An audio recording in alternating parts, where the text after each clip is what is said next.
Imagine being 14 years old, ripped from your bed in the middle of the night by the very people who were supposed to protect you. Imagine your own family looking you in the eyes and deciding your life is worth less than a bag of coins. Imagine being thrown into a wagon, hearing the word brothel whispered by men with filed teeth, and knowing that everything you were, princess, daughter, human being, has just been erased. That's exactly what happened to Isolde. Her uncles sold her like cattle. Her aunt watched and did nothing. And for 8 years, everyone believed she was dead. But Isolde didn't die. She became something far more dangerous than a princess. She became a woman with nothing to lose, leading an army of survivors who know exactly what it means to be betrayed by the world. Now she's coming home to reclaim her throne. And the family that destroyed her is about to learn that some ghosts don't stay buried. They come back with vengeance in their hearts and an army at their backs. But here's what Isolde doesn't know yet. The person who orchestrated her destruction has been waiting for this moment, watching her every move for 8 years, and he's prepared a trap that will force her to choose between justice and survival. The question isn't whether Isolde will make it to the throne. The question is, when she discovers that her greatest enemy shares her blood and has been playing a game she didn't even know existed, will she have the strength to do what's necessary? Or will the girl who survived slavery finally break when she learns the most devastating truth of all? The smell of her mother's lavender perfume still clung to the silk sheets when they came for her. Isolde pressed her face deeper into the pillow, pretending the footsteps echoing through the stone corridor belonged to someone else, somewhere else, in a nightmare that would end if she just kept her eyes closed tight enough. But the door crashed open anyway, and her uncle's voice shattered what remained of her 14-year-old illusions. Get the girl, now. Her heart slammed against her ribs so hard she thought they might crack. Uncle Rodrigo stood in the doorway, his jeweled rings catching the torchlight, and behind him loomed her other 2 uncles, Bernardo with his perpetual scowl, and Aunt Leonor, her mother's own sister, whose face was carved from ice and indifference. 3 weeks. That's all it had been since they'd lowered her father into the ground, since the fever had stolen him in the night.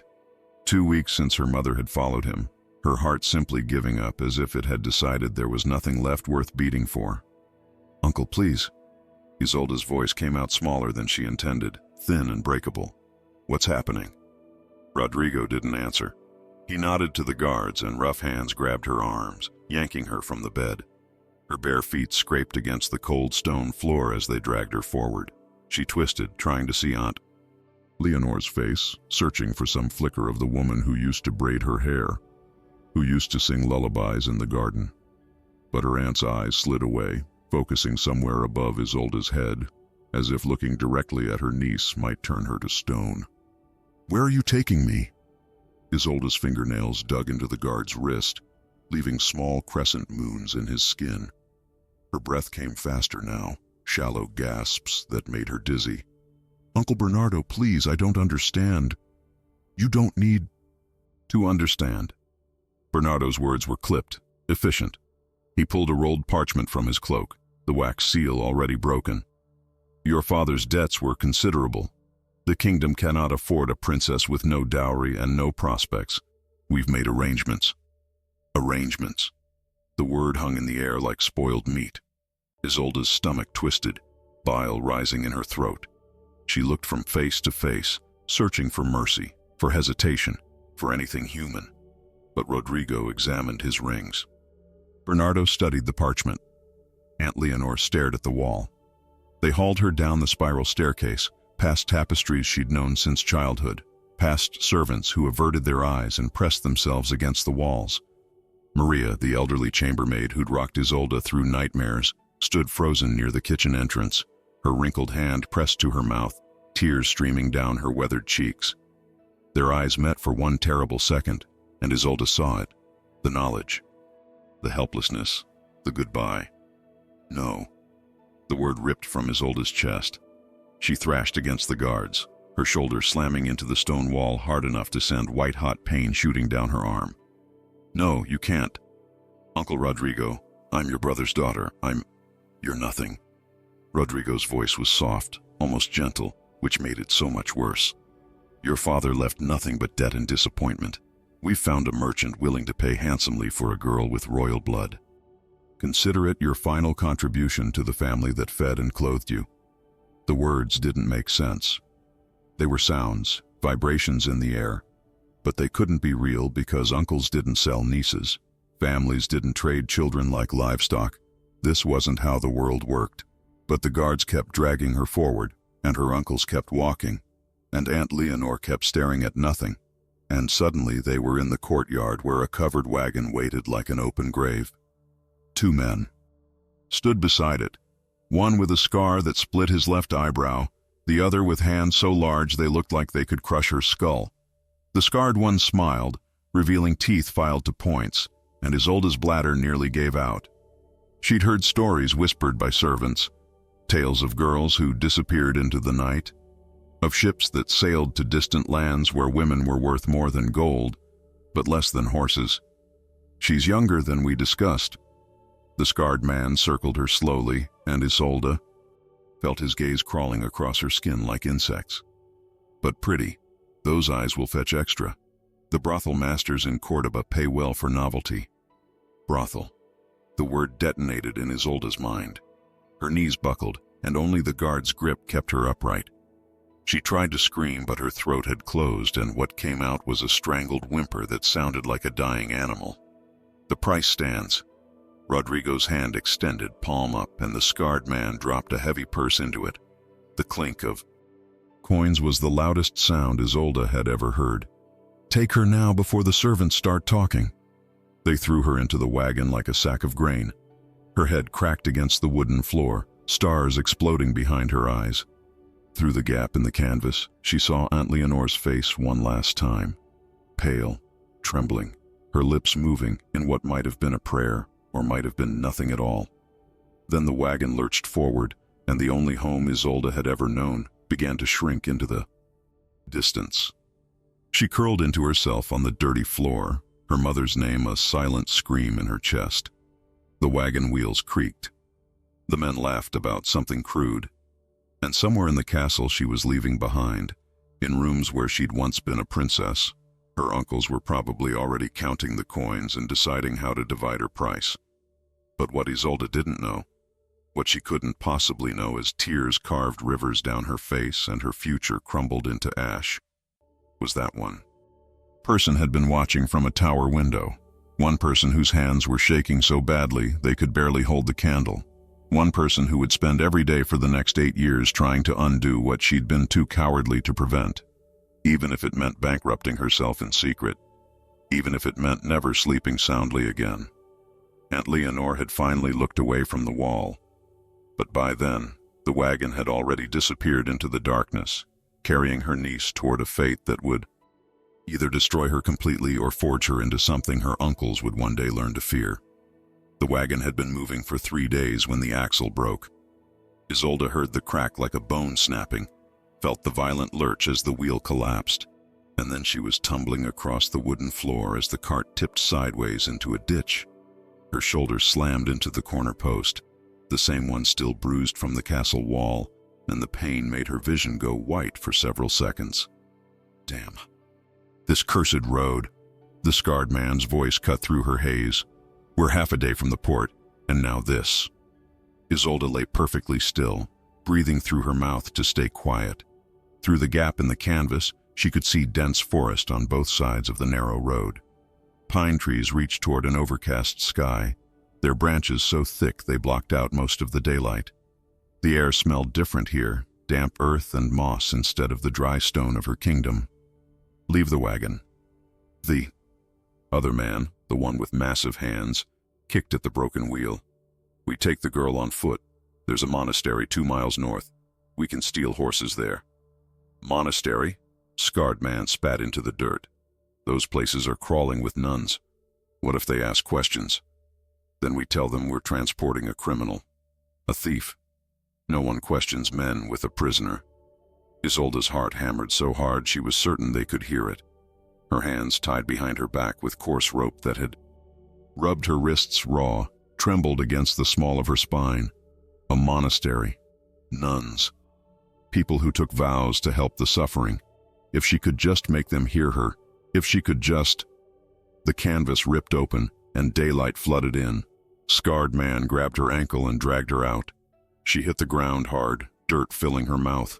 Before she could spit it out, he yanked her to her feet by her hair, and the pain was so sharp and sudden that tears sprang to her eyes.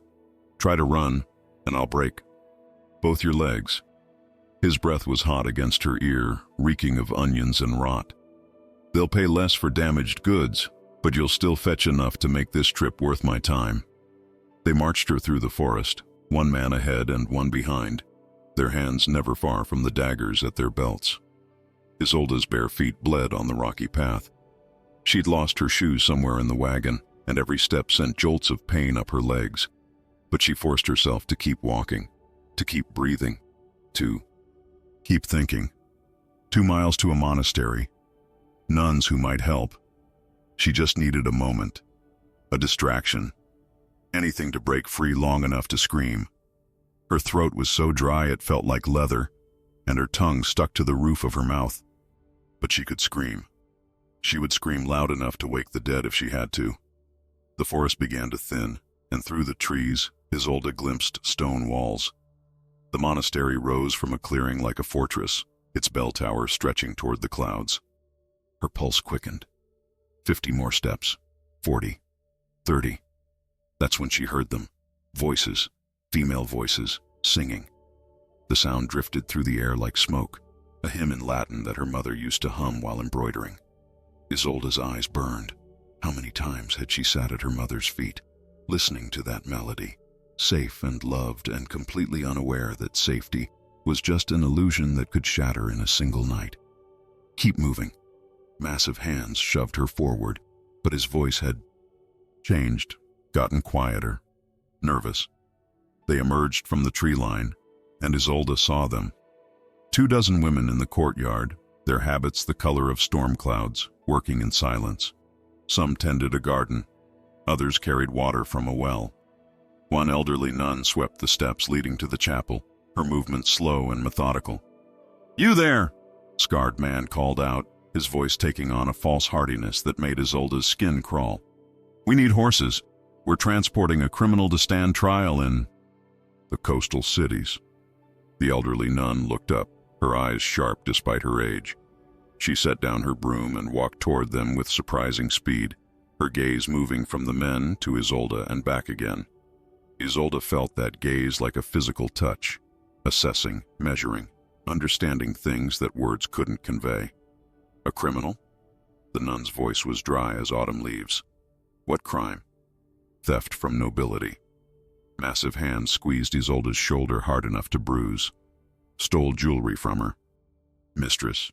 Thought she could sell it and run." The nun stepped closer, and Isolde could see her face clearly now, weathered and lined, but with eyes that missed nothing. Those eyes lingered on Isolde's torn dress, the one she'd been sleeping in when they took her. Expensive silk now filthy and ripped. They traced the rope burns on her wrists, the bruises blooming purple and yellow on her arms, the dried blood on her feet. "She's barefoot." The nun's words were flat, without inflection. "She tried to run yesterday." Scarred man's hand moved to his dagger hilt. "We took her shoes as punishment. Now about those horses. What's your name, child?" The question was directed at Isolde, and for a moment she forgot how to speak. Her lips parted, but no sound came out.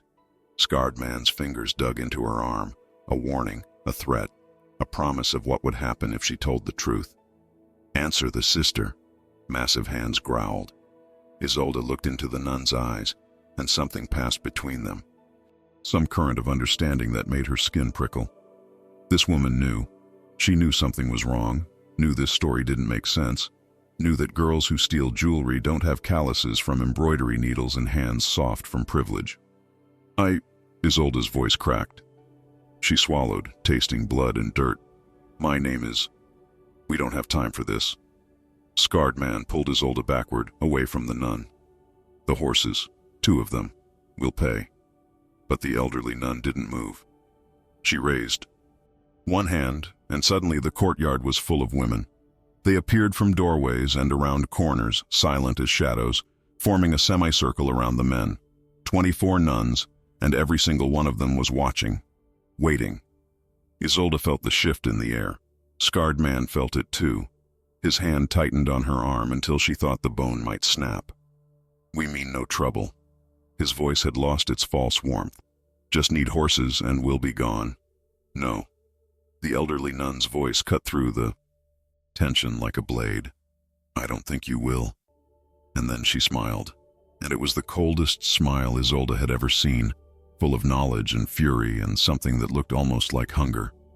Behind her, the other nuns moved closer, and Isolde realized with a jolt of shock that several of them had their hands beneath their habits, hidden, holding something. "You see, gentlemen," the elderly nun continued, her voice dropping to barely above a whisper, "this is no ordinary monastery. We are the Sisters of St. Catherine the Defiant, and we have very particular views about men who transport young girls against their will." Scarred Man's dagger was halfway out of its sheath when the first nun struck. It happened so fast that Isolde's mind couldn't keep up with her eyes. The nun closest to Scarred Man moved like water, smooth and inevitable, her hand emerging from beneath her habit with a wooden staff that cracked across his wrist with surgical precision. His dagger clattered to the cobblestones. Before he could react, 3 more nuns had surrounded him, their staffs forming a cage of wood that left him frozen, eyes wide with disbelief. Massive hands tried to run. He released Isolde and spun toward the forest, but his boots had barely left the ground when 2 nuns swept his legs out from under him. He hit the earth face first, the impact forcing air from his lungs in a sound like a punctured wineskin. Within seconds, 4 women had him pinned, their knees pressing into his spine and shoulders, while another bound his wrists with rope that appeared from nowhere. Isolde stood paralyzed, her brain struggling to process what she was witnessing. These were nuns, women of God. They wore habits and sang hymns and prayed in Latin. But they moved like soldiers, efficient and merciless, and the elderly nun who'd asked her name was now standing over Scarred Man with her foot on his throat. "How many girls have you transported?" The elderly nun's voice was conversational, almost pleasant, which somehow made it more terrifying. "Don't lie. We can always tell when men lie." Scarred Man spat blood onto the stones. "Go to hell, you dried up." The pressure on his throat increased, cutting off his words. His face began to purple. "Sister Agnes asked you a question." A younger nun, perhaps 30 years old, with a scar running down her left cheek, knelt beside him. "Answer, or we let you suffocate. Either way, you won't be hurting anyone else after today." 15. "These so." Words came out strangled, desperate. "Maybe 20. I don't keep count. 20 girls." The number hit Isolde like a fist to the stomach. 20 lives destroyed, 20 families torn apart, and for what? Coins that would be spent on wine and dice and forgotten within weeks. Her legs gave out, and she sank to her knees on the cold courtyard stones, her vision tunneling to a pinpoint. Hands caught her before she collapsed completely. Gentle hands, warm and steady, belonging to a nun with kind eyes, and graying hair tucked beneath her wimple. "Easy, child. You're safe now. Breathe for me. In and out. That's it. Safe." The word felt foreign, like a language she'd forgotten how to speak. Isolde's chest heaved, and suddenly she was sobbing, huge gasping sobs that shook her entire body. The nun held her, rocking slightly, murmuring words Isolde couldn't quite hear over the roaring in her ears. "Take them to the cellar." Sister Agnes's command cut through Isolde's breakdown. "Strip them of anything valuable. At dawn, we'll decide what to do with them." The 2 men were dragged away, still struggling, their curses echoing off the monastery walls until a heavy door slammed shut and swallowed the sound. The courtyard fell silent except for Isolde's ragged breathing and the distant call of a crow. Sister Agnes approached slowly, giving Isolde time to see her coming. She crouched down, her old knees cracking, until they were eye to eye. Up close, Isolde could see that the elderly nun's face was a map of violence. A nose that had been broken at least twice, a scar along her jawline, another across her forehead. These weren't the marks of a woman who'd spent her life in peaceful prayer. What's your real name, child? Sister Agnes's voice had softened, but Isolde could still hear the steel underneath. For a long moment, Isolde couldn't answer. Giving her name meant making it real, meant admitting that Princess Isolde of Valdiria no longer existed, that she'd been erased by 3 signatures and a purse of coins, but lying seemed impossible under that steady gaze. Isolde. Her voice was barely a whisper. My name is Isolde. And those men, they weren't transporting a criminal, were they? Isolde shook her head, fresh tears spilling down her cheeks. My uncles sold me, after my parents died. They said I was worthless. They said. Her throat closed around the words, refusing to release them. Sister Agnes's jaw tightened, a muscle jumping beneath the weathered skin. She stood abruptly and turned to address the assembled nuns. How many of you came to us under similar circumstances? Slowly, hands began to rise. 1, 5, 10, 15. More than half the women in the courtyard raised their hands, their faces carved from the same stone as the monastery walls. Each hand represented a story like Isolde's. Families who'd betrayed them, men who'd bought them, violence that had tried to break them, but somehow hadn't quite succeeded. We are not a traditional order. Sister Agnes's voice carried across the courtyard, filling every corner. The church barely tolerates us. The local lords would destroy us if they could, but we exist because women like you need to exist somewhere, need to become something other than victims. She turned back to Isolde. You have 2 choices, child. We can arrange for your return to your kingdom, back to your uncles, or you can stay here and become something they'll never expect. Return to her uncles. The thought made Isolde's stomach heave. She imagined Uncle Rodrigo's face, his practiced concern, as he explained how grateful they were to have her back, how they'd already forgiven her for running away. She imagined Aunt Leonore's empty eyes, looking through her instead of at her. She imagined waiting for them to sell her again, because men who'd done it once would do it twice, especially now that she'd proven herself troublesome. I want to stay. The words came out stronger than Isolde expected. Please, I want to stay. Sister Agnes studied her for what felt like an eternity. Then she nodded once, sharp and decisive. Then you'll work. Everyone here works. We have no room for princesses who expect to be served. I'm not a princess anymore. Isolde wiped her face with the back of her hand, leaving dirt streaks across her cheeks. I'm nothing. Wrong. The nun with the scar on her cheek stepped forward, the one who'd interrogated Scarred Man. You're not nothing. You're angry. And anger, properly directed, is the most useful thing in the world. She extended her hand. I'm Sister Magdalena. I was sold to a merchant when I was 12. He tried to brand me like cattle. I broke his arm in 4 places and ran for 3 days straight before I found this place. Isolde took the offered hand, letting Sister Magdalena pull her to her feet.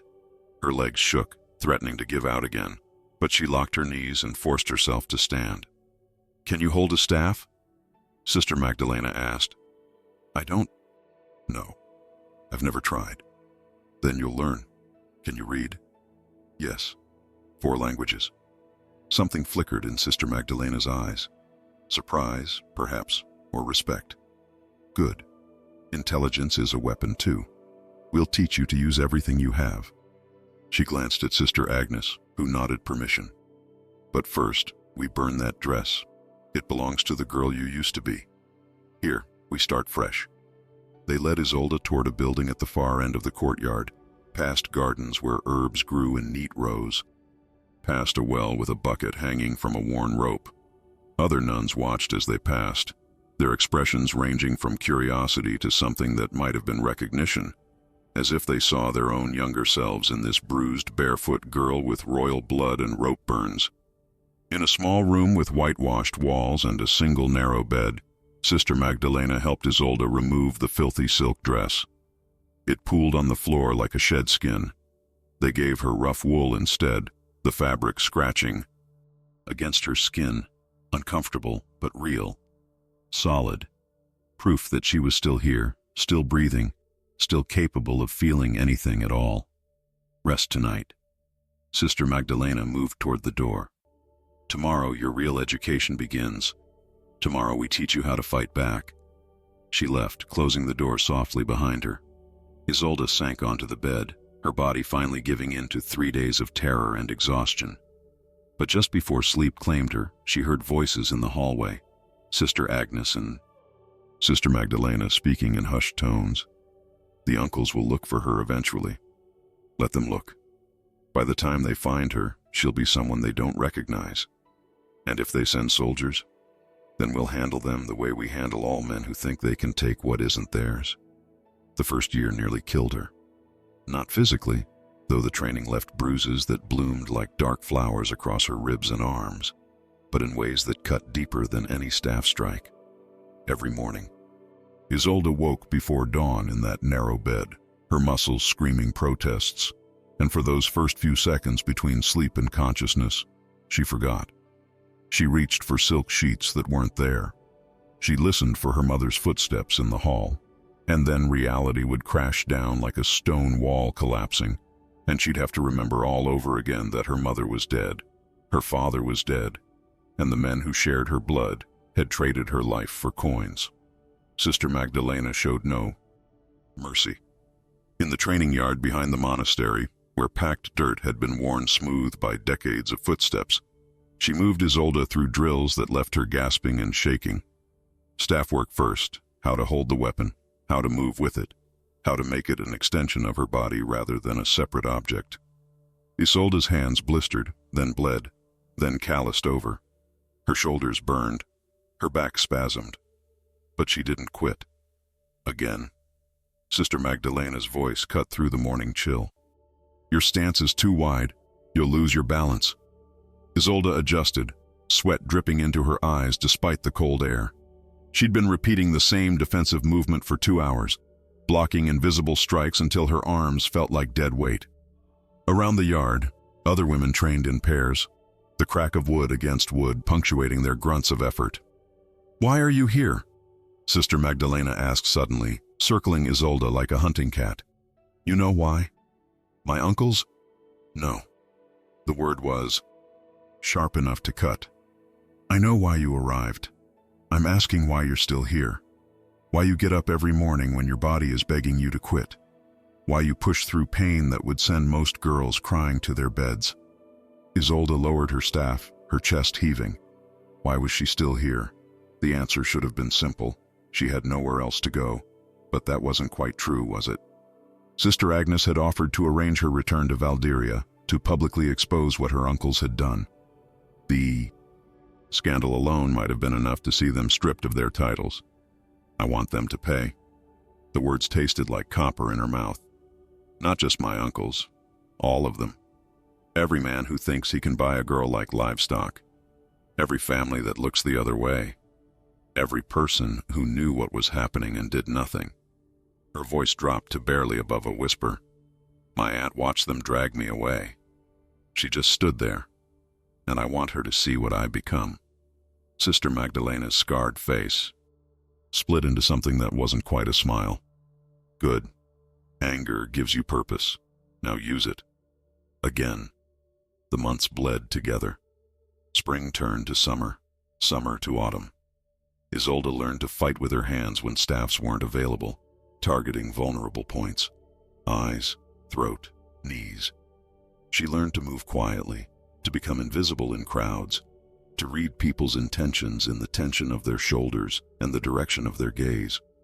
Sister Agnes taught her strategy, using chess pieces on a worn board to demonstrate how weak positions could become strong with proper planning, how apparent retreats could set up devastating attacks.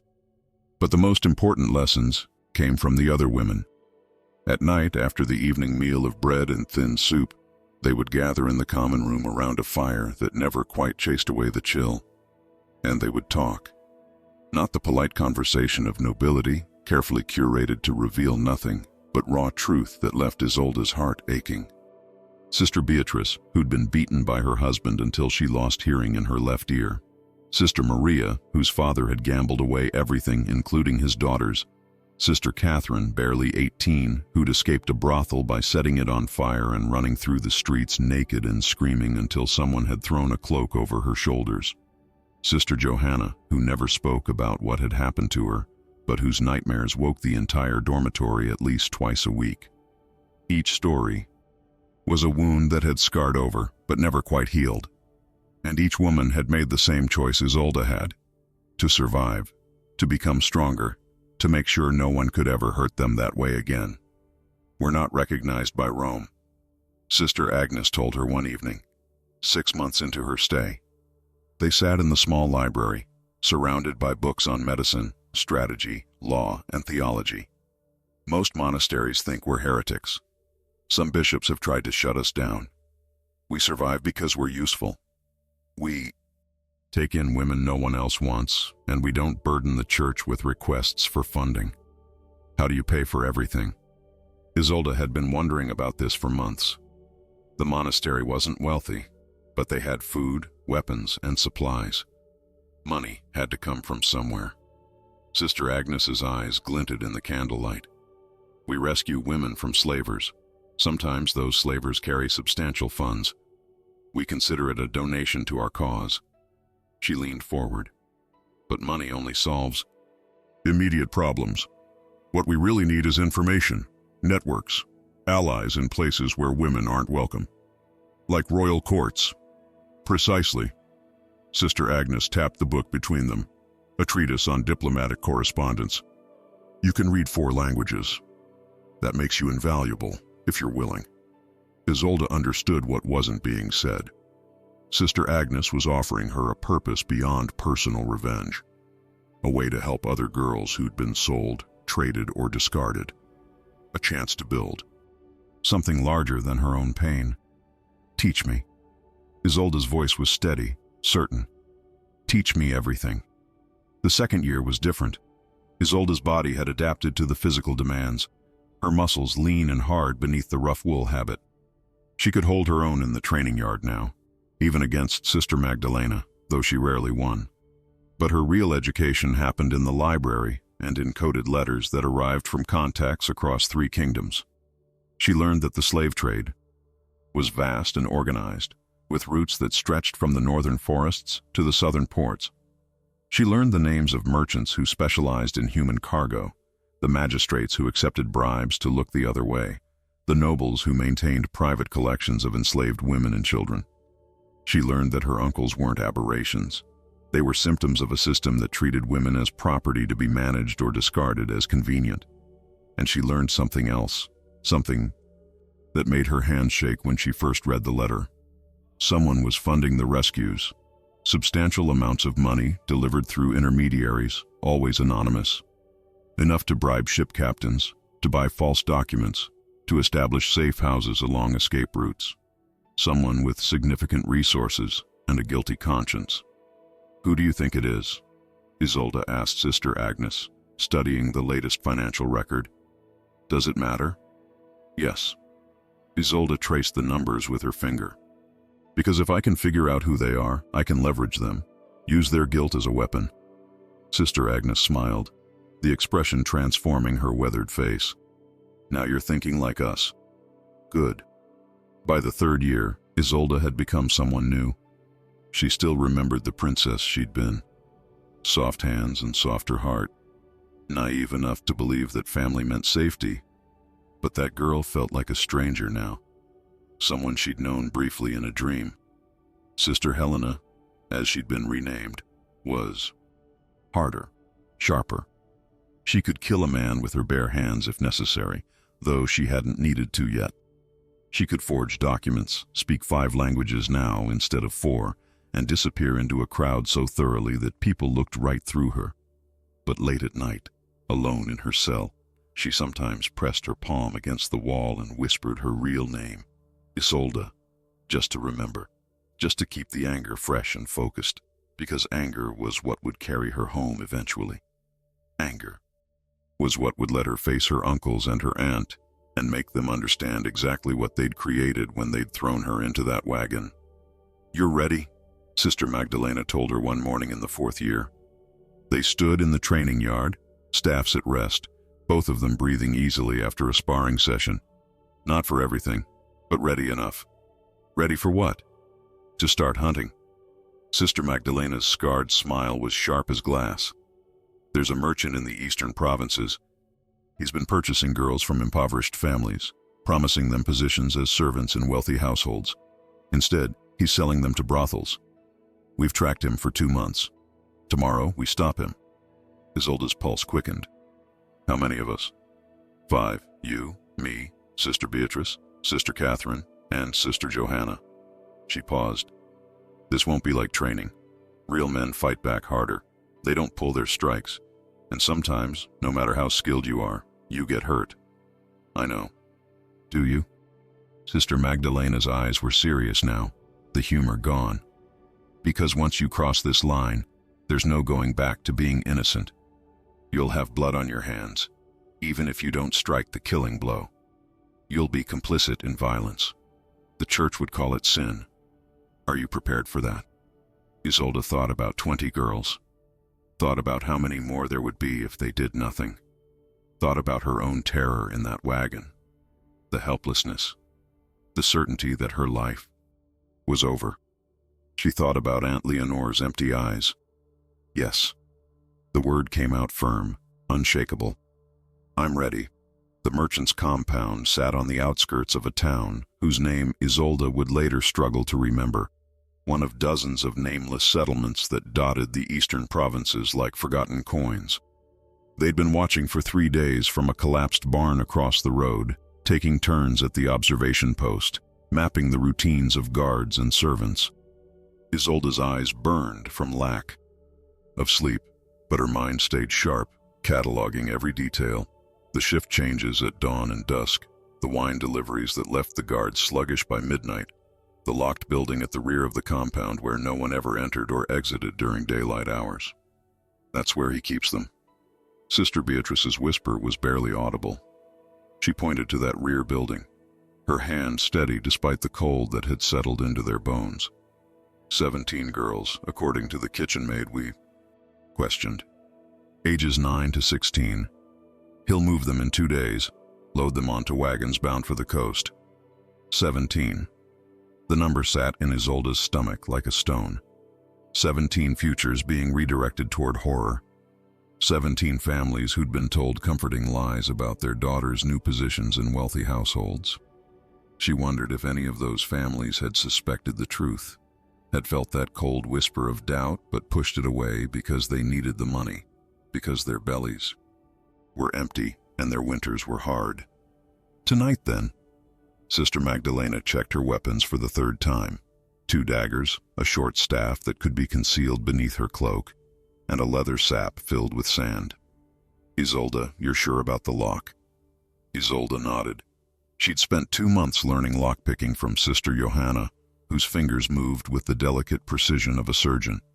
Her own fingers lacked that natural grace, but she'd practiced until her hands cramped, until she could open most standard locks in under a minute. I can do it. If you can't, we break the door. Sister Catherine's voice was flat, matter of fact. She was the youngest of them at 22, but she had a coldness in her eyes that made grown men step back. Either way, those girls leave with us tonight. They waited until the moon had climbed to its peak and begun its descent. The town had fallen silent except for distant dogs and the occasional drunk stumbling home from the tavern. Sister.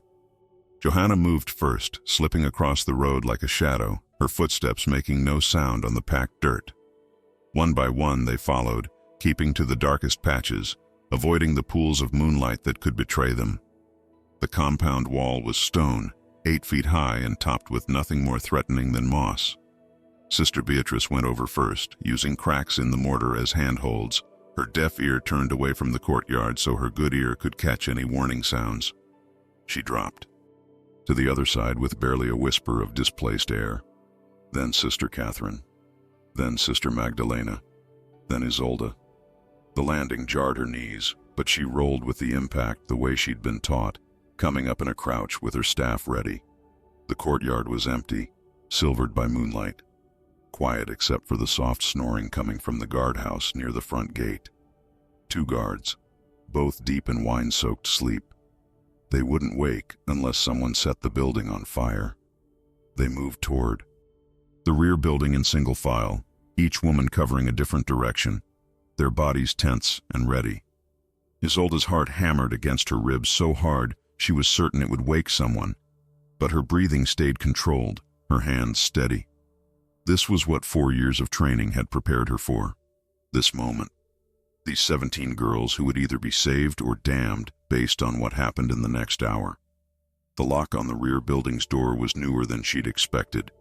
The metal, still bright and unblemished. Isolde knelt before it, pulling her lockpicks from the pouch at her belt. Her fingers found the pins by feel, applying pressure, listening for the subtle clicks that would tell her she'd found the right position. Sister Magdalena stood at her shoulder, staff ready, her eyes scanning the courtyard for movement. 30 seconds passed. 45. The first pin slid into place with a sound like a whispered prayer. Then the second. The third resisted, and Isolde's hands began to sweat despite the cold. She forced herself to breathe, to stay calm, to remember Sister Johanna's patient instruction. Feel. Don't force. Listen to what the lock is telling you. The third pin clicked. The fourth. The fifth. The lock opened with a sound that seemed impossibly loud in the silence, and Isolde's hand froze on the handle, waiting for shouts, for running feet, for discovery. But the night remained quiet. They slipped inside and closed the door behind them. The smell hit. Isolde first, unwashed bodies, fear sweat, and beneath it all, the sour stench of despair. Her eyes adjusted to the darkness, and she saw them, girls chained to the walls by their ankles, some sleeping, others staring with hollow eyes that barely registered the nun's presence.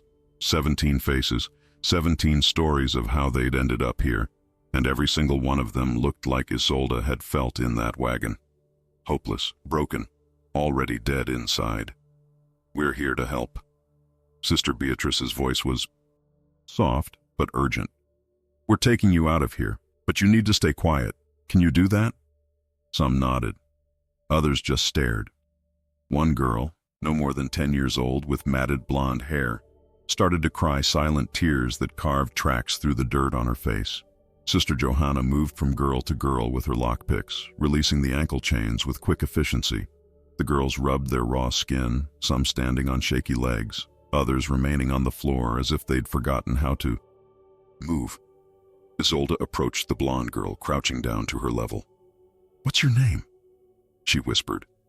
The girl's lips moved, but no sound came out.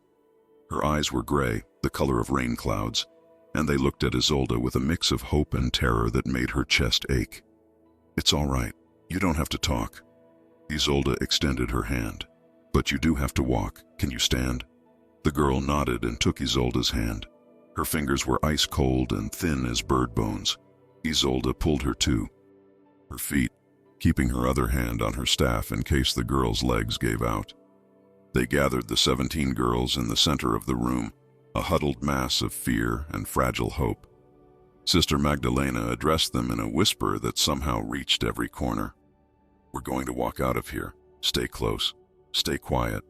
If something goes wrong, if men come, you run. Don't stop. Don't look back. Head north toward the forest. There's a monastery 2 days' walk from here. Tell them Sister Magdalena sent you. Understood?" Murmurs of agreement, barely audible. Sister Catherine eased the door open and checked the courtyard.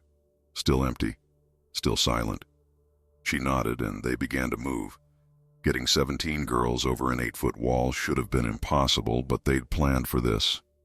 Sister Beatrice and Sister Catherine formed a human ladder, their backs pressed against the stone, their hands locked together to create footholds. One by one, they lifted the girls up and over, Sister Magdalena catching them on the other side. Isolde stayed at the rear, watching the courtyard, her pulse a steady drumbeat in her ears. The blonde girl was third to last. She climbed with surprising agility, her small hands finding grips that Isolde could barely see. But at the top of the wall she paused, looking back at the compound with an expression Isolde recognized, the need to see it one more time, to confirm it was really ending, to carve the memory into her mind so she'd never forget what she'd survived. "Keep moving." Isolde's whisper was gentle but firm. The girl nodded and dropped to the other side. 2 girls left. Then 1. Then it was just the 5 nuns in the courtyard. And they'd actually done it. They'd actually pulled off the impossible.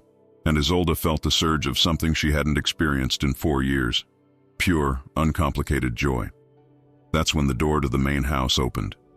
The merchant stood framed in lamplight, his silk nightshirt hanging off his bulky frame, OEID wine glass in one hand.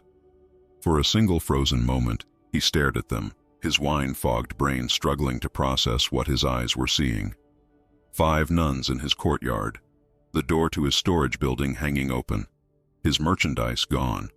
His face transformed from confusion to rage so quickly it was almost comical.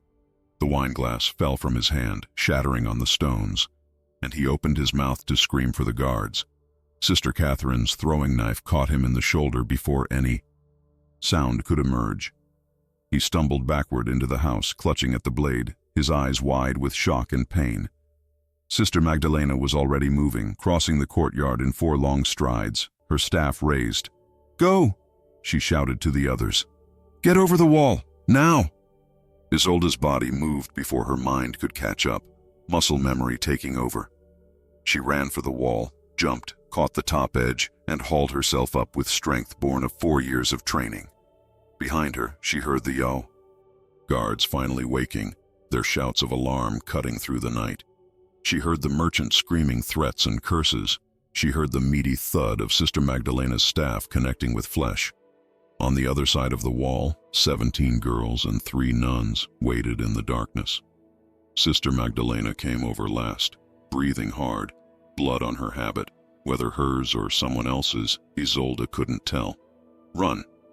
The word was barely a whisper, but it carried the weight of absolute command. They ran. Through the sleeping town, past shuttered windows and locked doors, 17 girls and 5 nuns moving like ghosts through the night. Behind them, bells began to ring, calling the town guard, raising the alarm. But by then, they'd reached the forest, and the trees swallowed them whole, and the darkness that had once terrified Isolde now felt like an embrace. They didn't stop running until dawn painted the sky the color of blood. 8 years had passed since they'd dragged her from her bed, and Isolde barely recognized the woman staring back from the polished bronze mirror. Sister Helena's face was leaner now, hardened by sun and wind and countless nights sleeping on frozen ground. A thin scar traced her left eyebrow, courtesy of a slaver's blade in the port city of Marseille. Her hands, once soft with privilege, were calloused and strong, capable of both healing and violence. But it was her eyes that had changed most. They held a darkness now, a knowledge of the world's cruelty, that no amount of prayer could wash away. "You're thinking about going back." Sister Agnes's voice came from the doorway, and Isolde didn't turn around. The elderly nun had aged considerably in 8 years, her face more lined, her movements slower, but her mind remained sharp as broken glass. "News travels, even to monasteries." Isolde set down the mirror. "My uncle Rodrigo died last month. Bernardo rules Valdiria now, with Aunt Leonor as his advisor. The kingdom is drowning in debt. The nobles are restless, and there are whispers of revolt. And you think this is your moment? I know it is." Isolde turned finally, meeting Sister Agnes's steady gaze. "I have something they need. Something they'd kill for." Over the past 3 years, Isolde had been building an empire of her own, though it looked nothing like the kingdom she'd lost. Through the network of rescued women, now numbering over 200 spread across 6 kingdoms, she'd established connections that would make merchants weep with envy. Former slaves who'd risen to become household managers, knowing every secret their masters kept. Ex-prostitutes who'd become tavern owners, hearing every whispered conspiracy over wine. Noblewomen who'd escaped abusive marriages and now controlled their families' fortunes from the shadows. Information flowed to Isolde like water running downhill, and she'd learned to weaponize it. She knew which lords were embezzling from the crown, which bishops kept mistresses, which merchants were one bad harvest away from bankruptcy. She knew things that could topple dynasties or save them, and she'd been waiting for the perfect moment to return to Valderia and make her uncles understand exactly what they'd lost when they'd sold her. "You're not doing this for justice." Sister Agnes moved into the room, each step deliberate. "You're doing this for revenge. There's a difference." "Does there have to be?" Isolde's voice was sharper than she intended. "Can't it be both?" "It can be. But revenge makes you reckless. It makes you forget that the goal isn't to hurt them. It's to make sure they can never hurt anyone else." Sister Agnes sat heavily on the narrow bed. "I've seen good women destroyed by the need for vengeance. They win the battle but lose themselves in the process." Isolde was quiet for a long moment, wrestling with truths she didn't want to acknowledge. What if I don't care about losing myself? What if watching them fall is worth whatever it costs? "Then you've become exactly what they are." Sister Agnes's words landed like stones in still water. Men who treat people as expendable resources to achieve their goals. "Is that who you want to be?" Before Isolde could answer, Sister Magdalena appeared in the doorway, her face flushed from running. "We have a problem, a big one." They gathered in Sister Agnes's study, the room that had become the nervous system of their operation. Maps covered one wall, marked with pins indicating safe houses, known slavers, routes, and friendly contacts. On the desk, a letter lay open, its wax seal broken, the handwriting elegant and feminine. It arrived this morning by private courier. Sister Magdalena's jaw was tight. "From Valderia, from your aunt." Isolde's blood turned to ice. She reached for the letter with hands that wanted to tremble but didn't, years of training keeping them steady. The words swam before her eyes at first, then sharpened into focus. The letter was short, almost brutally so. Aunt Leonore wrote that Uncle Bernardo was dying, poisoned slowly over months by someone close to him. She wrote that the kingdom was on the verge of collapse, that foreign powers were circling like vultures, waiting for the moment of weakness. She wrote that she knew Isolde was alive, had always known, had been the one funding the rescues through intermediaries for 8 years. And then, in the final paragraph, she wrote the words that made Isolde's world tilt sideways. "I am sorry. I was a coward. I watched them take you and did nothing, and that sin has eaten me alive for 8 years. I cannot undo what was done. But I can tell you this. Rodrigo's death was not natural. Someone is systematically eliminating everyone who knew the truth about your disappearance. I believe I am next. If you return to Valderia, you will be walking into a trap. But if you don't return, the kingdom your father built will be destroyed, and hundreds of innocent people will suffer. The choice is yours, niece. I pray you are wiser than I was. I pray you can forgive what I could not prevent." The signature was shaky, as if written by trembling hands. Isolde read the letter 3 times, each word cutting deeper than the last. Her aunt had known. For 8 years, she'd known Isolde was alive, had been secretly helping, had carried that guilt like a stone around her neck. And now someone was hunting everyone connected to that night, erasing witnesses, covering tracks. It could be a lie. Sister Beatrice had joined them, her deaf ear turned toward the conversation. "A trap to lure you back." "It's not." Isolde's voice was distant, her mind racing through possibilities. "The handwriting is hers. I recognize it from childhood. And the information about the funding, no one else knew about that except you, Sister Agnes. So your aunt has been our anonymous benefactor all this time." Sister Magdalena leaned against the desk, her scarred face thoughtful, trying to atone for her cowardice by saving other girls. Atonement doesn't erase the crime. Isolde's hands clenched around the letter, crumpling the edges. She still watched them drag me away. She still did nothing when it mattered. "True." Sister Agnes's voice was quiet. "But she did something when she could. That has to count for something." Isolde wanted to argue, wanted to rage against the unfairness of it all, but a larger question loomed. Who's killing them? Bernardo is being poisoned. Rodrigo is dead. and Leonor thinks she's next. Someone wants all witnesses eliminated, but why now? Why after 8 years? The answer hit her like a physical blow. Because I'm not dead. Because rumors have been spreading about a nun who leads women in armed resistance against slavers. Because someone connected the dots and realized that Princess Isolde might have survived, and they can't allow that. Who would benefit from your family's complete destruction? Sister Magdalena asked. Isolde's mind churned through possibilities. Foreign powers who wanted Valdyria weak and vulnerable. Rival noble families who'd been waiting for an opportunity to seize the throne. But something about those explanations felt wrong, too external, too impersonal. What if it's not about destroying my family? Isolde spoke slowly, working through the logic as she went. What if it's about ensuring that what they did to me stays hidden? Rodrigo and Bernardo sold me. Leonor witnessed it.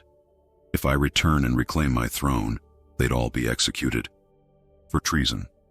But if they're already dead when I return, killed by person or persons unknown, then there's no one left to accuse, no one to punish.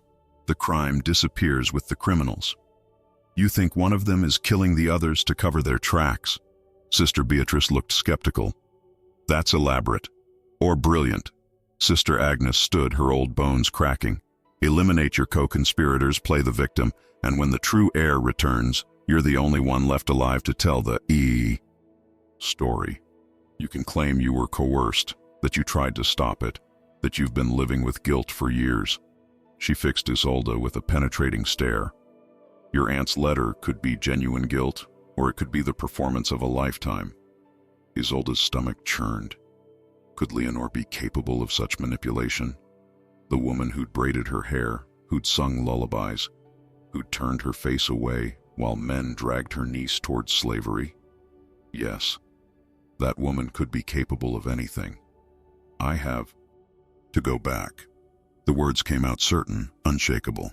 If Leonor's telling the truth, the kingdom needs me. If she's lying, she needs to be stopped.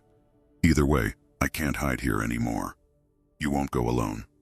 Sister Magdalena's hand dropped to her weapon. We've been preparing for this. Every woman you've saved, every contact you've made, every favor owed, it's all been building toward this moment.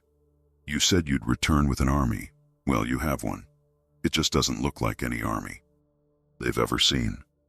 Isolde moved to the map on the wall, studying Valdyria's borders and roads, the towns and villages she'd known as a child. 8 years ago, she'd left as cargo in a wagon, bound and terrified, and certain she was going to die. Now she would return as something her uncles couldn't have imagined in their worst nightmares. Send word to everyone. Her finger traced the route home. Every woman we've rescued who can fight. Every contact who owes us a favor. Every person who's been waiting for a chance to strike back at the system that tried to destroy them. Tell them it's time. Tell them Princess Isolde is coming home. Sister Agnes approached the map, her gnarled finger pointing to the capital city. And when you get there, when you're standing in front of your aunt, looking into her eyes, trying to decide if she's your savior or your executioner, what then? Isolde was quiet for a long moment, staring at the map, seeing not roads and borders, but 8 years of pain and growth and transformation. She thought about the blonde girl in the merchant's compound, about the 200 women whose lives had changed because someone had been brave enough to fight back. She thought about her father, dead from mysterious illness, her mother, heartbroken by grief, and she thought about herself at 14, pressed into silk sheets that smelled like lavender, pretending the footsteps weren't coming for her. Then I'll do what needs to be done. Her voice was steel-wrapped. In silk, whatever that turns out to be. They entered Valdyria not as an invading force, but as a whisper that grew into a roar. Isolde had learned from 8 years of rescuing women that the most effective attacks weren't the ones anyone saw coming. So they didn't march through the gates with banners flying. Instead, they slipped into the kingdom in groups of 3 or 4, dressed as merchants, pilgrims, servants. Within 2 weeks, over 100 women had infiltrated the capital city, taking positions in taverns and marketplaces, in noble households and monasteries, creating a web of eyes and ears that missed nothing. The city had changed. Isolde stood in a marketplace she'd visited as a child, where her mother had once bought her candied almonds from a vendor with kind eyes. That vendor was gone now, replaced by a younger man whose face was hard with suspicion. The whole city felt that way, tighter, meaner, like a fist that had been clenched so long it had forgotten how to open. People moved through the streets with their heads down, avoiding eye contact, speaking in hushed voices. Fear had soaked into the stones themselves. The nobles are planning something. Sister Magdalena appeared at Isolde's elbow, her face hidden beneath a merchant's hood. There's a meeting tonight in Duke Alonso's estate. All the major families will be there, including your aunt. Isolde's pulse quickened. What kind of meeting? The kind where they decide the kingdom's future now that Bernardo is too sick to rule. Word is they're going to push for a regency council, divide power among themselves. Sister Magdalena's voice dropped lower. Your aunt has been very vocal about needing stability, about avoiding chaos. She's positioned herself as the voice of reason. Of course she had. Isolde's jaw tightened. If Leonor was truly guilty, she'd be working to consolidate power before Isolde could expose her. If she was innocent but clever, she'd be doing the same thing to prevent worse people from seizing control. Either way, tonight's meeting would reveal truths that letters couldn't convey. I need to be there. Isolde was already planning, her mind clicking through possibilities like prayer beads. Can we get inside? We have someone in the kitchen. She owes us. We pulled her daughter from a slaver's ship 3 years ago. Sister Magdalena's scarred smile was grim. She'll get you in as a serving girl. But Isolde, if your aunt recognizes you, she won't. Isolde touched her face, feeling the changes 8 years had carved there. I'm not 14 anymore. I'm not soft or scared or helpless. I'm someone she's never seen before. That evening, dressed in a servant's plain wool dress with her hair hidden beneath a cap, Isolde entered the estate where Valdiria's fate would be decided. The kitchen was chaos. Cooks shouting orders, servants running between the main house and the courtyard ovens, steam and smoke filling the air until Isolde's eyes watered. No. One looked at her twice. Servants were invisible, which was exactly what she needed. She carried wine into the great hall where 30 nobles sat around a massive oak table. Isolde kept her eyes down, her movements efficient and unremarkable, but her ears caught every word. They were arguing about taxes, about foreign threats, about the succession. Some wanted to declare Bernardo unfit and install a regent. Others insisted they needed to wait for him to die naturally to avoid appearing treasonous. A few suggested opening negotiations with neighboring kingdoms for a strategic marriage alliance. And then she saw her. Aunt Leonor sat near the head of the table, her hair more gray than brown now, her face lined with years that hadn't been kind. She wore black mourning clothes for Rodrigo, and her hands rested on the table in front of her, perfectly still. As Isolde poured wine into her cup, those hands trembled slightly, and Isolde noticed for the first time how thin her aunt had become, how the skin stretched tight over her knuckles, how her eyes had dark circles beneath them that no amount of sleep could erase. We cannot wait any longer. Duke Alonso's voice cut through the bickering. He was a large man with a beard that reached his chest, and he commanded attention through sheer physical presence. Bernardo is dying. The kingdom needs leadership. I propose we form a council of 5. Myself, Lady Leonor, Count Ferdinand, Duchess Marta, and Bishop Cristobal. Why should you lead the council? Count Ferdinand was younger, ambitious, his eyes constantly calculating. What makes you more qualified than the rest of us? I have the largest army. Duke Alonso's statement was simple and terrifying in its honesty. That's what makes me qualified. The room fell silent. Isolde moved to the next noble, pouring wine with steady hands even as her heart raced. This was how kingdoms fell, not through dramatic battles but through quiet meetings where armed men made threats disguised as suggestions. Violence is not leadership. Leonor's voice was soft but carried clearly. It's tyranny wearing a different face. If we establish a council through intimidation, we're no better than the conquerors we claim to defend against. Then what do you suggest, Lady Leonor? Duke Alonso's tone was mocking. Shall we pray for divine intervention? Wait for a miracle? I suggest we wait for the rightful heir. The words dropped into the room like stones into still water. Every head turned toward Leonore, and Isolde nearly dropped the wine pitcher. Her hands locked around it, her knuckles white, her breath caught somewhere in her chest. The rightful heir is dead. Count Ferdinand spoke what everyone believed. Princess Isolde died 8 years ago. We all attended her funeral. We attended a funeral for an empty casket.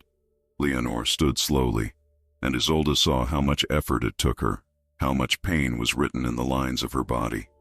There was no body. There never was, because she wasn't dead. The hall erupted.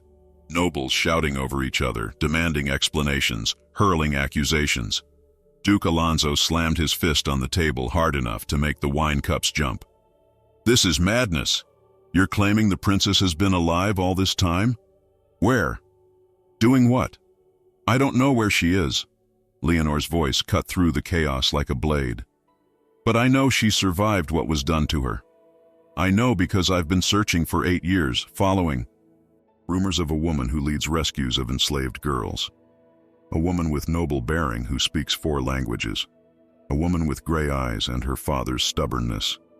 She paused, her gaze sweeping the room, and for one terrible second, her eyes locked with Isolde's. Recognition flickered there, quick as lightning, and then was gone. Leonore's face remained impassive as she continued. If Princess Isolde is alive, she is the rightful queen of Valdyria, not a council, not a regent, her. And if she's dead, as we all believe? Duchess Marta spoke for the first time, her voice practical. What then? We cannot govern based on fairy tales. Then we wait 30 days. Leonore's hands gripped the edge of the table. If Princess Isolde does not appear to claim her throne within 30 days, I will support whatever council this body chooses to establish. But we owe her father's memory that much. A chance for his daughter to return home. The argument raged for another hour, but eventually, exhausted and unable to reach consensus, the nobles agreed. 30 days. 1 month for a ghost to materialize or for sanity to prevail. They would reconvene then and make their decision. As the meeting dissolved and nobles began filing out, Isolde continued her work, clearing cups and plates, invisible in her servant's disguise. But when she reached for Leonore's wine cup, her aunt's hand shot out and caught her wrist.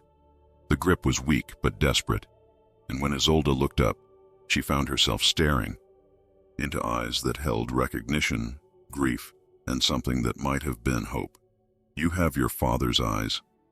Leonore's whisper was barely audible beneath the noise of departing nobles. I would know them anywhere, even in a face I don't recognize. Isolde's throat closed. She wanted to pull away, wanted to spit accusations, wanted to scream about betrayal and cowardice and 8 years of pain.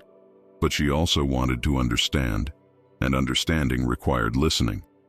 Meet me in the chapel at midnight. Leonore released her wrist. Alone. We need to talk before they find you, before he finds you. He? The word slipped out before Isolde could stop it. The one who's been killing us. Leonore's face was pale as parchment. The one who knows you're coming and has been preparing for years. The one who sold you in the first place wasn't Rodrigo or Bernardo. She leaned closer, her breath hot against Isolde's ear. It was me. I sold you to save my own son, and now he's come back to finish what we started, and God help us all, I think he's going to win. She pulled back, her eyes bright with unshed tears, and then she was walking away, leaving Isolde frozen in the middle of a half-empty hall with a wine pitcher in her hands and a world that had just tilted sideways. A son. Leonore had a son, Isolde's cousin. Family she'd never known existed, and he was the one hunting them, the one killing witnesses, the one who'd orchestrated everything from the beginning. The pitcher slipped from her numb fingers and shattered on the stone floor, wine spreading like blood. And somewhere in the back of her mind, Isolde registered that she was shaking, that her carefully constructed plans were crumbling, that nothing was what she'd thought it was. 30 days. She had 30 days to unravel 8 years of lies, expose a killer who shared her blood, and decide if the aunt who'd sold her deserved forgiveness or a noose. The wine kept spreading across the floor, and Isolde couldn't seem to move, couldn't seem to do anything but stare at the door where Leonore had disappeared and wonder what fresh hell awaited her in that midnight chapel. The chapel smelled of incense and old sins. Isolde arrived first, slipping through shadows that felt both familiar and foreign, her hand resting on the dagger beneath her cloak. Moonlight filtered through stained glass windows, painting the stone floor in fractured colors, blues and reds and golds that shifted with the clouds. She'd been baptized in This chapel had taken her first communion at that altar, had knelt beside her mother and learned prayers she'd long since stopped believing in. Footsteps echoed in the silence. Leonore entered alone as promised, moving slowly, one hand pressed to her side as if holding together something that wanted to break apart. In the dim light, she looked ancient, carved from wax and regret. She stopped 3 paces away, maintaining distance, and for a long moment they simply stared at each other. Aunt and niece, betrayer and betrayed, 2 women shaped by the same terrible night. His name is Marcus. Leonore's voice was steady despite the trembling in her hands. My son, your cousin, born 6 months before you were, the result of a love affair with a merchant's son that my family would never have permitted. They sent me away to have him in secret, took him from me the moment he drew breath, and told me he'd been given to a monastery. I believed them for years. Isolde's jaw clenched. I don't care. About your tragic past. You sold me. Yes. The word was simple, undefended. I sold you because Marcus appeared at my door 3 weeks after your father died. Not a baby anymore, but a man of 23, educated and charming and full of rage. He'd spent his entire life in that monastery being told his mother had abandoned him, that he was unwanted, that his noble blood meant nothing because he was illegitimate. And then he discovered the truth, that his grandfather was a king, that he had, royal blood, that he'd been stolen from a life of privilege. Leonore's voice cracked. He wanted revenge on everyone who'd denied him his birthright. He wanted the throne. And he told me that if I didn't help him, he'd destroy me and everyone I'd ever loved. So you chose him over me. Isolde's voice was ice. You chose the son you'd lost over the niece you'd known her entire life. I chose weakness over courage. Tears streamed down Leonore's face now, carving rivers through powder and pretense. He gave me a choice. Help him eliminate the obstacles to his claim, or watch him torture you slowly before killing you anyway. He said if I cooperated, you'd be sold, but you'd live. If I refused, you'd suffer in ways I couldn't imagine. I told myself I was saving your life, but the truth is, I was saving myself from having to watch you die. The confession hung between them like smoke. Isolde wanted to feel vindicated, wanted the clarity of righteous anger, but instead she felt something more complicated. A sickening recognition that she understood the calculus of impossible choices, had made similar decisions herself during rescues when saving everyone wasn't possible. Where is he now? Isolde forced the question through clenched teeth. Here, in the palace. He's been living as Bernardo's advisor for the past year, using a false name and false credentials I provided. He's the one who's been poisoning Bernardo slowly, making it look like illness. He killed Rodrigo by bribing his physician to prescribe the wrong medicine for his heart. And now he's planning to kill me during your confrontation, make it look like you murdered me in revenge, and use the chaos to seize power. The pieces clicked into place with sickening precision. He knows I'm here. He's known for weeks. He has informants everywhere, people bought with promises of positions in his new regime. Leonore stepped closer, her voice urgent now. That's why I called for the 30-day waiting. Period. I needed time to warn you, to give you a chance to prepare. But Isolde, you have to understand. He's been planning this for 8 years. He's anticipated every move, prepared for every possibility. He wants you to challenge him publicly because he's already turned the nobles against the idea of your return. They'll see you as an imposter, a fraud, maybe even a witch who survived death through dark magic. Let them think what they want. Isolde's hand tightened on her dagger. I have an army of women who owe me their lives. I have evidence of every crime this kingdom's elite have committed. He has all of that too. Leonor's interruption was gentle, but devastating.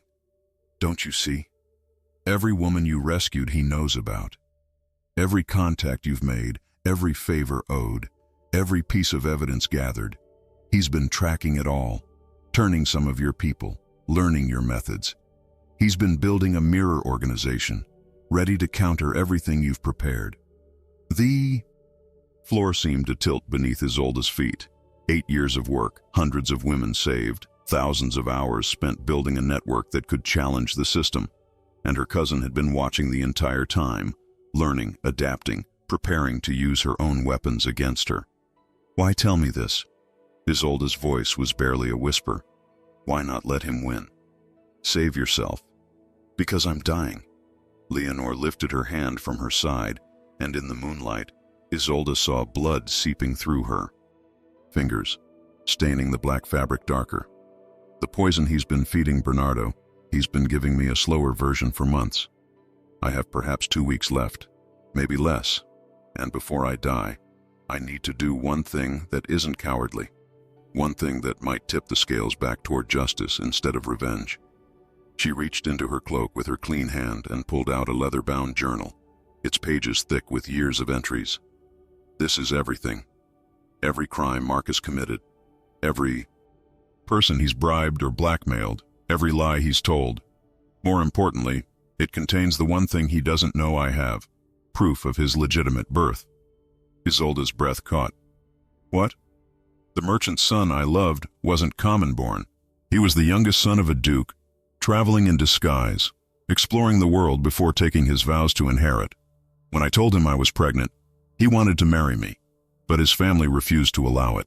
They paid my family to make me disappear, paid the monastery to hide Marcus, and then they killed the merchant's son in a hunting accident to prevent him from claiming his heir. Leonor pressed the journal into Isolda's hands. Marcus isn't illegitimate. He's the grandson of a duke and the son of legally married parents. The marriage contract is in this journal, along with witness testimony. If he knew this existed, he'd have legal standing to challenge for the throne through proper channels instead of through murder. Then why not give it to him? Isolda's mind raced through implications. Why not end this peacefully? Because he doesn't want peace. Leonor's voice broke. He wants everyone who denied him to suffer. He wants to watch this kingdom burn and rise from its ashes as a tyrant. He's not interested in being a legitimate heir. He's interested in being a conqueror. And if he wins, every woman you've saved, every life you've changed, every small victory against the system, it all gets erased. He'll reinstate the slave trade, probably. Expand it, because he sees people as tools to be used and discarded. The weight of the journal felt like holding a human heart, warm, pulsing with possibility, heavy with consequence. Isolda looked at her aunt, this woman who'd betrayed her, who'd funded 8 years of rescues in futile atonement, who was dying from poison administered by her own son. What do you want me to do? The question felt surreal, asking advice from the person who'd destroyed her life. Expose him publicly, but not the way you planned. Leonor swayed slightly, her face gray with blood loss. You were going to stand in front of the nobles and declare yourself, show your evidence, demand justice. That's what he's expecting. Instead, let him think he's won. Let him make his move to seize power. And when he does, when he's standing in front of everyone claiming to be the kingdom's savior, that's when you reveal who he really is. Not a victim seeking justice, but a murderer who killed his own uncle and grandfather. To steal a throne he already had a legal right to claim. It was brilliant and terrible and impossibly risky. If Isolda mistimed the revelation, Marcus could spin it as lies from a desperate pretender. If she revealed herself too early, he'd have time to counter her evidence. But if she waited for the perfect moment, when he was most vulnerable, most exposed, he'll be at Bernardo's deathbed tomorrow night. Leonor's legs gave out, and she sank to the floor, her back against a pew. All the nobles will gather to witness the end and discuss succession. He'll position himself as the logical choice to lead the Regency Council. That's when you strike. That's when you show them everything. Isolde knelt beside her aunt. This woman she'd hated for 8 years, and felt something shift inside her chest. Not forgiveness exactly, not absolution, but understanding, perhaps. Recognition that people were complicated, that choices made from fear and love could destroy as surely as choices made from hate. Why did you do it? Isolde's voice was soft now, almost gentle. Why fund the rescues? Why spend 8 years trying to save other girls when you couldn't save me? Because I couldn't live with myself if I didn't. Leonor's hand found Isolde's, cold and slick with blood. Every girl I helped rescue was you. Every woman given a second chance was the one I stole from my niece. I knew it didn't make us even. Knew it could never erase what I'd done. But it was all I had. The only penance I could offer. They sat in silence for a moment. 2 women bound by blood and betrayal, surrounded by the ghosts of prayers and promises. Outside, the city slept, unaware that its fate would be decided within 24 hours. If I die tomorrow, Isolde said quietly, make sure the women I saved know they're free. Make sure they understand they don't owe me anything, that they can choose their own paths. You won't die tomorrow. Leonor squeezed her hand with surprising strength. You're your father's daughter. You survived what should have killed you, became stronger instead of broken. Marcus has been preparing for 8 years, but so have you. The difference is, he's been preparing alone, building power through fear. You've been building family through salvation. She smiled, and it transformed her dying face into something almost peaceful. That's why you'll win, not because you're stronger or smarter or more ruthless, but because you're not alone. Isolde helped her aunt too, her feet supporting her weight as they moved toward the chapel door. Tomorrow night she would face her cousin in front of the entire kingdom. Tomorrow night she would reclaim her throne or die trying. But tonight, in this chapel where she'd learned to pray to a God she no longer quite believed in, she'd learned something more valuable. That redemption was possible even for the most broken people. That courage could bloom from cowardice, and that sometimes the people who hurt you most were the ones fighting their own desperate battles against demons you couldn't see. Will you be there tomorrow? Isolde asked as they reached the door. Will you live long enough to see how this ends? Leonor's smile was sad and knowing. I'll be there. I owe you that much, to stand beside you when it matters, even if I can't stand for long. She touched Isolde's face with her blood-stained hand, a gesture that might have been blessing or goodbye. Make him answer for what he's done. But Isolde, don't become him in the process. Promise me that. Isolde nodded, unable to speak past the lump in her throat. They parted at the chapel door, Leonor disappearing into shadows that seemed eager to swallow her. Isolde heading back toward the women who'd become her real family. Tomorrow, the game would end. Tomorrow, either justice or tyranny would claim Valderia's throne. Tomorrow, Princess Isolde would stop hiding and become Queen Isolde, or she would die as she'd almost died 8 years ago, at the hands of family who saw her as an obstacle instead of a person. But tonight, she had a journal full of truths, an army of survivors, and something her cousin would never understand. She had nothing left to lose, which made her the most dangerous person in the kingdom. Isolde's story forces us to confront uncomfortable truths about betrayal, survival, and the price of justice. When the people who should love you most become your destroyers, when family becomes the enemy, what do you become? Do you let hatred consume you, or do you transform your pain into purpose? Isolde could have spent 8 years drowning in bitterness, but instead she built an army of hope from the ruins of her life. She turned her tragedy into salvation for hundreds of others. But here's the question that should haunt us all. If you were standing in that chapel, face to face with the aunt who sold you, but spent 8 years trying to atone, could you find it in yourself to understand without forgiving? Could you see the humanity in someone who failed you so completely?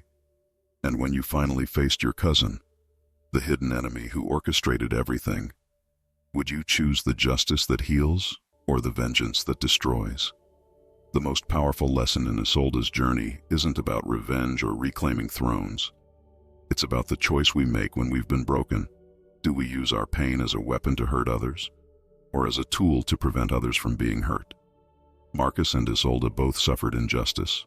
Both had their birthright stolen. Both spent years planning their return. But one chose to become a tyrant who would perpetuate the cycle of suffering, while the other chose to become a savior who would break it. That choice, more than any army or evidence or royal blood, is what truly makes someone worthy of power. So ask yourself, in your own life, when you've been wronged, which path do you choose? The one that makes you powerful, or the one that makes you worthy? If this story moved you, if it made you think about justice, family, and the strength it takes to choose compassion over cruelty, then share it with someone who needs to hear it. Hit that like button if you believe broken people can become beautiful without losing their edge.